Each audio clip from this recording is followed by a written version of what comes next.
Chapter 13. All too soon, Stanley was back out on the lake, sticking his shovel into the dirt. X-Ray was right. The third hole was the hardest. So was the fourth hole, and the fifth hole, and the sixth, and the... He dug his shovel into the dirt. After a while, he'd lost track of the day of the week, and how many holes he'd dug. It all seemed like one big hole, and it would take a year and a half to dig it. He guessed he'd lost at least 5 pounds. He figured that in a year and a half, he'd either be in great physical condition or else dead. He dug his shovel into the dirt. It couldn't always be this hot, he thought. Surely it got cooler in December. Maybe then they froze. He dug his shovel into the dirt. His skin had gotten tougher. It didn't hurt so much to hold the shovel. As he drank from his canteen... No, that's right. As he drank from his canteen, he looked up at the sky. A cloud appeared earlier in the day. It was the first cloud he could remember ever since coming to Camp Green Lake. He and the other boys had been watching it all day, hoping it would move in front of the sun. Occasionally, it got close, but it was teasing them. His hole was waist deep. He dug his shovel into the dirt. As he dumped it out, he thought he saw something glisten as it fell into the dirt pile. Whatever it was quickly buried. Stanley stared at the pile a moment, unsure if he'd even seen it. Even if it was something, what good would it do for him? He'd promised to give anything he found to X-Ray. It didn't seem worth the effort to climb out of his hole to check it out. He glanced up at the cloud, which was close enough to the sun that he had to squint to look at it. He dug his shovel back into the earth, scooped out some more dirt, and lifted it over his dirt pile. But instead of dumping it there, he tossed it to the side. His curiosity had gotten the best of him.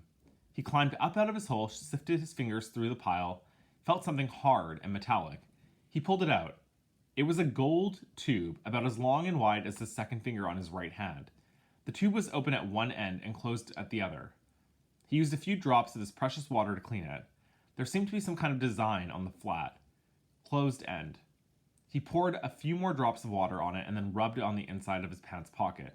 He looked again at the design engraved into the flat bottom of the tube.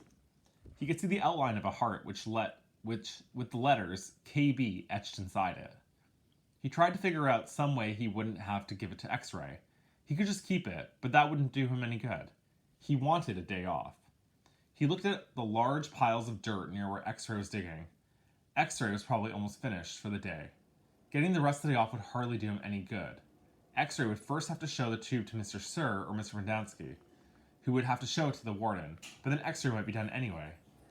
Stanley wondered about trying to secretly take the tube to the warden. He could explain the situation to the warden, and the warden might make up an excuse for giving him the day off, so X-Ray wouldn't suspect. He looked across the lake toward the cabin under the 2 oak trees. The place scared him. He'd been at Camp Green Lake almost 2 weeks, and he still hadn't seen the warden. That was just as well. If he could go his entire year and a half without seeing the warden, that would be fine with him. Besides, he didn't know if the warden would find the tube interesting. He looked at it again. It looked familiar. He thought he'd seen something like it somewhere before, but it couldn't quite place it. "What you got there?" Caveman asked Zigzag. Stanley's large hand closed around the tube. "Nothing, just, it was useless. I think I might have found something. Another fossil?" "No, I'm not sure what it is."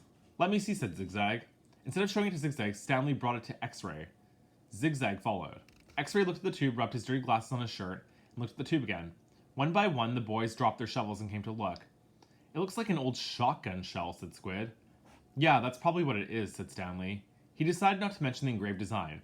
Maybe nobody would notice it. No, he doubted X-Ray could see it. "No, it's too long and thin to be a shotgun shell," said Magnet. "It's probably just a piece of junk," said Stanley. "Well, I'll show it to Mom," said X-Ray. "See what he thinks. Who knows? Maybe I'll get the day off." "Your hole's almost finished," said Stanley. "Yeah, so?" Stanley raised and lowered his shoulder. "So why don't you wait till tomorrow to show it to Mom?" he suggested. "You can pretend you found it first thing in the morning. Then you can get the whole day off instead of just an hour or so this afternoon." X-Ray smiled. "Good thinking, Caveman." He dropped the tube into his large pocket on his right leg of his dirty orange pants. Stanley returned to his hole.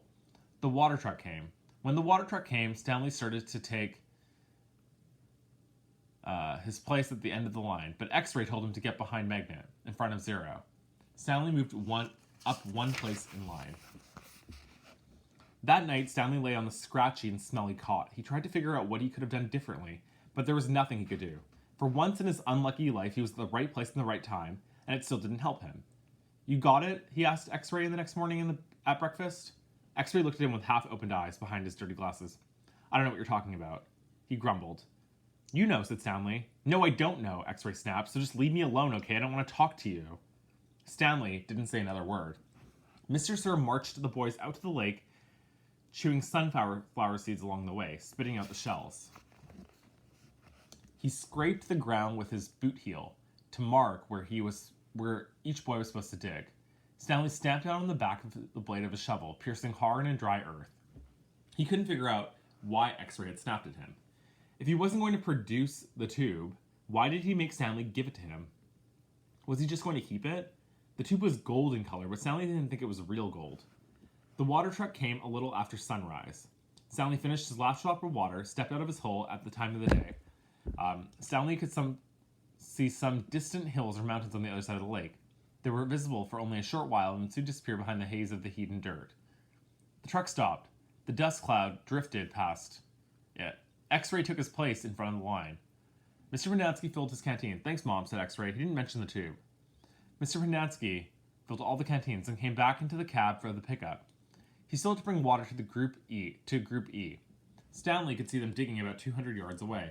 Mr. Vernadsky, X-Ray shouted from his hole. Wait, Mr. Vernadsky, I think I might have found something. The boys all followed Mr. Vernadsky as he walked over to X-Ray's hole.